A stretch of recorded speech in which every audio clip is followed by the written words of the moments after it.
Alright guys, so we are going to discuss about the shoulder joint. As we know, this is one of the major synovial and ball and socket joint.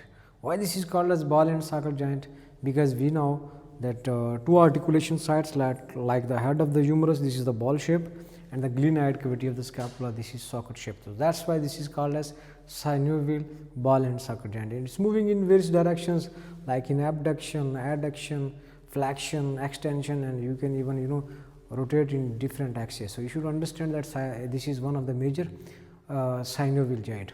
Secondly, as you can see here in these pictures, that these are the rotator cuff muscles, and these are also called as intrinsic shoulder muscles.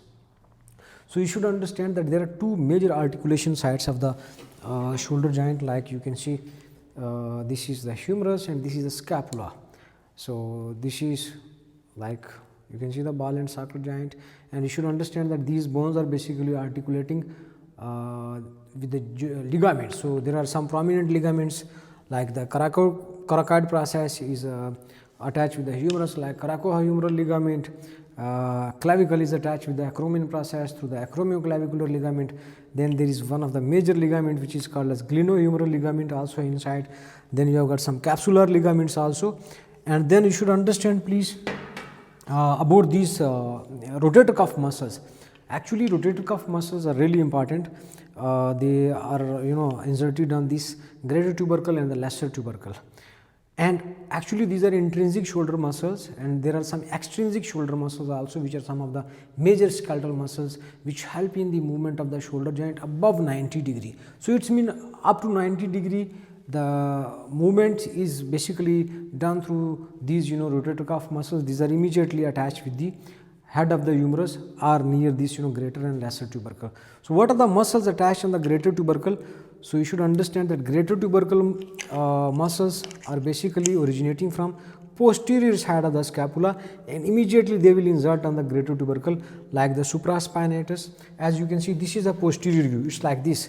You can see the spine of the scapula. You can see the spine of the scapula, and you can see this is also called a spinous process, and it continues as a acromion process. Above it you can see the supraspinatus fossa and supraspinatus muscle. Here you can see the infraspinatus muscle, and here you can see teres minor. Now you see all these muscles will be originated from posterior side of the scapula, and they will be inserted on greater tubercle of the humerus like this: supraspinatus, infraspinatus, and teres minor. So all these muscles are inserted on the greater tubercle on the posterior, because they are coming from the posterior side and they can easily attach on the greater tubercle as it's near to the posterior side of the scapula. And from the anterior side, as you can see on the anterior side, here you can see that this is the anterior side. This is subscapularis fossa. In subscapularis, this is the anterior side. As you can see, from the anterior side, subscapularis muscle is originated and inserted on the lesser tubercle because it's immediately near to the subscapularis muscle. So here you can see this is anterior side, so subscapularis muscle here you can see, and it's inserted on the lesser tubercle of the humerus. So these are some rotator cuff muscles. So you should understand both supraspinatus and infraspinatus.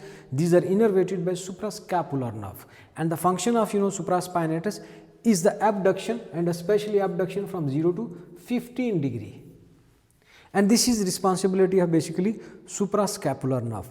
Then there is teres minor and then subscapularis muscle, and abduction above the 15 degree up to 90 degree. Now the deltoid muscle. So abduction above 15 degree up to the 90 degree, which muscle is there? Your deltoid muscle, which is innervated by the axillary nerve. So you should understand that axillary nerve is basically passing along the surgical neck of the humerus, and there are some blood vessels also. So any injury to the surgical neck, it may lead to injury of the axillary nerve and denervation of the deltoid muscle. So while giving intramuscular injections to this deltoid muscle, you have to be very careful. So you should not puncture the axillary nerve or any other significant blood vessel there.